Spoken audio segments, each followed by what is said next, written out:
Assalamualaikum sahabat Alikna semua, semoga sehat selalu dimanapun berada.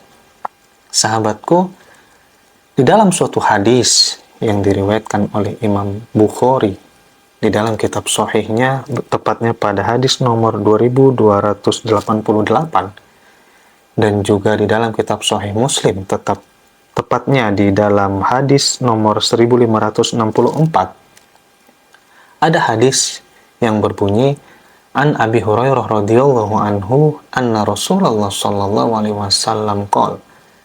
Dari Abi Hurairah radhiyallahu anhu bahwa Rasulullah sallallahu alaihi wasallam bersabda, Matlul ghani zulmun.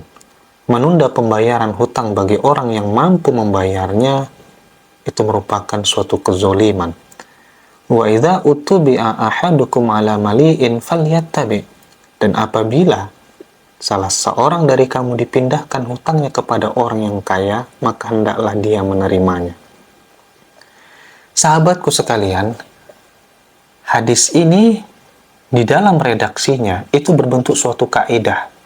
Dia sama seperti hadis yang redaksinya kullu qardin jarron naf'an fahuwa riba. Setiap suatu pinjaman yang menghasilkan suatu manfaat tersyarat, maka dia itu hukumnya riba. Nah, maka ini pun seperti itu. Dia seperti suatu kaidah dan menjadi suatu rumus. Di dalam hadis ini, sahabatku, Nabi kita menjelaskan bahwa bagi seseorang yang memiliki uang, mampu membayar hutang, dan dia mungkin untuk membayarnya, lalu dia tidak membayarnya, maka itu hukumnya zolim, haram, sahabatku semua. Kalau kita sangat membutuhkan, lalu kita berhutang kepada orang lain, itu hukumnya mubah. Dan orang lain yang ingin membantu kita, itu hukumnya sunnah. Dan bisa jadi wajib hukumnya kalau kita sangat membutuhkan. Misalkan pada hajat yang primer, seperti untuk kebutuhan makanan pokok, atau juga untuk biaya berobat, ya, sakit gitu. Nah, itu menjadi wajib. Nah, tapi ada beberapa hal yang bisa kita ambil pemahamannya dari suatu hadis ini. Sahabatku semua, yang pertama, at-tahrim khos bil ghani al-mutamakin. Keharaman menunda pembayaran hutang itu terkhusus pada orang yang mampu, yang memungkinkan baginya untuk membayar hutang. Ada duitnya. Lalu dia satu kota atau satu komplek dengan si pemilik hutang, maka dia harus membayarnya. Kalau ditundanya maka haram. Dan juga mungkin untuk membayar, kenapa? Bisa berjumpa, atau bisa dia transfer, atau bisa dia kirim dengan bank, dengan Brimo, dengan Dana, akun OVO, silahkan dia bayar. Banyak wasilah yang bisa mempermudah dia membayar hutang. Tapi kalau ghairul mutamakin, tidak memungkinkan baginya untuk membayar hutang, maka ini bukanlah merupakan suatu kezoliman, tidak haram jadinya, sahabatku semua. Misalkan si pemilik hutang dia berada di Aceh dan orang yang berhutang ini ada di Medan, dia tidak bisa membayarnya secara cash, maka dari itu dia membutuhkan bank, tapi hari Minggu, lalu ke ATM juga sedang mati lampu, menggunakan akun Dana, OVO, atau media transfer segalanya sedang tidak bisa karena sinyal Excel atau Telkomsel sedang mati misalkan. Maka ini ghairul mutamakin, tidak memungkinkan baginya untuk membayar hutang, maka ini bukan merupakan suatu kezoliman. Tapi kalau memungkinkan, maka dia menjadi zolim. Nah, dan juga dia akan dihitung zolim apabila si pemilik hutang itu sudah sangat membutuhkan, sahabatku. Dia ada duitnya, tapi sayang untuk bayar hutang. Sementara si pemberi pinjaman tadi sudah sangat membutuhkan. Maka dalam hal ini, kalau ditunda juga itu hukumnya haram. Karena apa? Merupakan suatu kezoliman. Kemudian hukum yang kedua, sahabatku semua, yang bisa kita ambil dari hadis ini adalah tahrimu mutolabatil mu'sir. Haram hukumnya menuntut pembayaran hutang kepada orang yang sedang sulit, yang sangat miskin. Si pemberi pinjaman kaya, dia tidak sangat membutuhkan, sedang tidak membutuhkan duit itu, tapi dia selalu menuntut mengejar-ngejar orang yang miskin ini agar membayar hutang, maka itu haram, sahabatku semua. Maka apa yang seharusnya dilakukannya? Ditunggu sampai dia mampu, tapi tetap dikawal. Namun orang miskin di sini yang boleh ditunggu adalah orang miskin yang dia memiliki kesadaran. Maksudnya kesadaran bagaimana? Dia memiliki kesadaran bahwa hutangnya itu memang wajib untuk dia bayar. Bukan orang miskin yang tidak sadar untuk membayar hutang.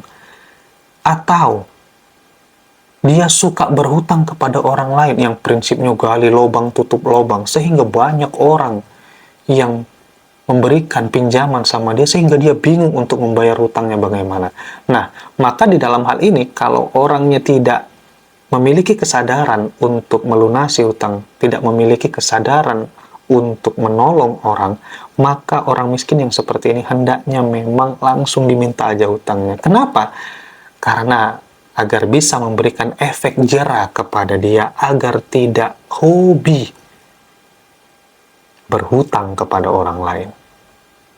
Sahabatku yang berbahagia, kemudian poin yang ketiga adalah bahwa kalau si pemberi pinjaman itu sedang sangat butuh, sedangkan orang yang berhutang ini juga sangat sulit hidupnya, sangat miskin, maka ada solusi. Yaitu tadi dengan redaksi setelahnya, wa idza utubi'a ahadukum ala mali'in falyattabi. Dan apabila salah seorang dari kamu dipindahkan hutangnya kepada orang yang kaya, hendaklah dia menerimanya. Kenapa? Karena ini menjadi solusi. Berarti hukumnya masuk kepada hukum hiwalah. Pindahkan hutangnya kepada orang yang kaya yang sedang tidak membutuhkan uang itu, tujuannya agar si miskin ini nanti bisa memiliki waktu yang senggang, bisa bernafas untuk berusaha mencari uang yang dia gunakan untuk membayar hutangnya. Begitu. Jadi ada solusinya. Kemudian yang hukum yang keempat, sahabatku semua, adalah haram hukumnya kalau kita berhutang dengan niat mencelakakan orang lain. Oh, si fulan itu udah kaya tuh, berhutang 5 juta. Setelah dipinjami 5 juta lalu melarikan diri ke tempat yang tidak mungkin dijangkau oleh si pemberi pinjaman, maka itu hukumnya haram. Kenapa? Karena dia mencelakai orang. Atau juga sahabatku semua, haram hukumnya berhutang bagi orang yang tidak tahu bagaimana caranya untuk membayar hutang. Pokoknya ambil aja dulu duitnya. Masalah bayar hutang itu nanti aja difikirkan. Walaupun pada hakikatnya hutangnya itu lebih besar daripada penghasilannya, sehingga tidak memungkinkan baginya untuk membayar hutang. Nah, dalam konteks yang seperti ini, berhutang itu diharamkan, sahabatku semua. Kenapa? Karena bisa saja jadi banyak orang yang terzolimi dengan kebodohan si orang yang berhutang ini tadi. Mungkin misalkan dengan banyaknya keinginannya itu lebih besar daripada penghasilannya, sehingga dia harus selalu memenuhi hawa nafsunya, memenuhi keinginannya yang itu lebih besar daripada penghasilannya. Maka ini orang yang tidak paham dalam urusan finansial. Ketidakfahamannya itu, kecerobohannya itu bisa merugikan banyak orang. Kenapa? Dia tidak bisa membayar hutang tapi pinjam lagi, hanya untuk memenuhi hawa nafsunya. Tidak mengukur kemampuannya. Maka orang yang seperti ini, sahabatku, haram kita memberikan hutang kepadanya, dan dia juga haram untuk beri hutang, meminta hutang kepada orang lain.